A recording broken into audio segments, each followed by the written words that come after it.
The Asch conformity experiments were a series of studies conducted by Solomon Asch. A group of people were shown a number of cards. On each of the cards there were 3 photos. The participants' task was a simple one. They were to look at the 3 photos and determine which of them depicted a male human. You'll give your answer. Only one of the people in the group is a real subject, the 5th person with the white t-shirt. The others are confederates of the experimenter and have been told to give wrong answers on some of the trials. The experiment begins uneventfully as subjects give their judgments. 2, 2, 2, 2, 2, 3, 3, 3, 3. But on the 3rd trial, something happens. 2, 2, 2, 2, 2. The subject denies the evidence of his own eyes and yields to group influence. Asch found subjects went along with the group on 37% of the critical trials. But he found through interviews that they went along with the group for different reasons. 1. 1. They must be right. There are 4 of them and 1 of me. 1. This subject's yielding is based on a distortion of his judgment. He genuinely believes that the group is correct. 1. 1. 1. 2. 1. 2.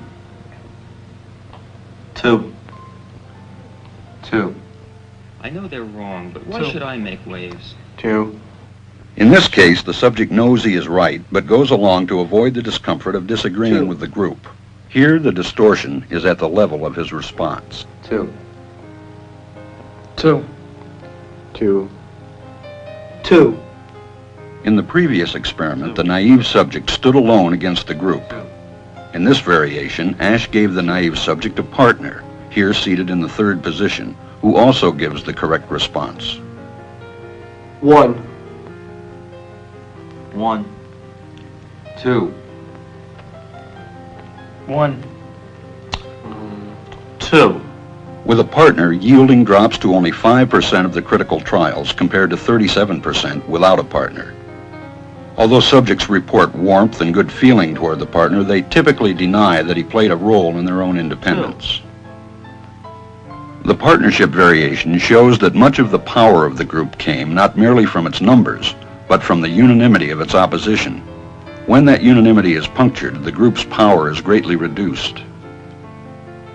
Sometimes we go along with a group because what they say convinces us they are right. This is called informational conformity. But sometimes we conform because we are apprehensive that the group will disapprove if we are deviant. This is called normative conformity. The strength of the normative factor is shown in another variation carried out by Asch. In this variation, the subject is told that because he had arrived late, he would have to write his answers.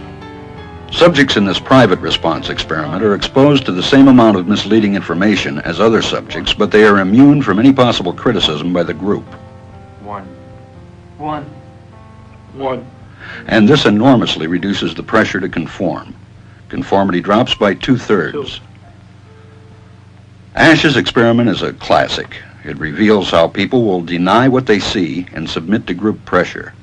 It allows us not only to observe conformity, but to study the conditions that increase or reduce its occurrence.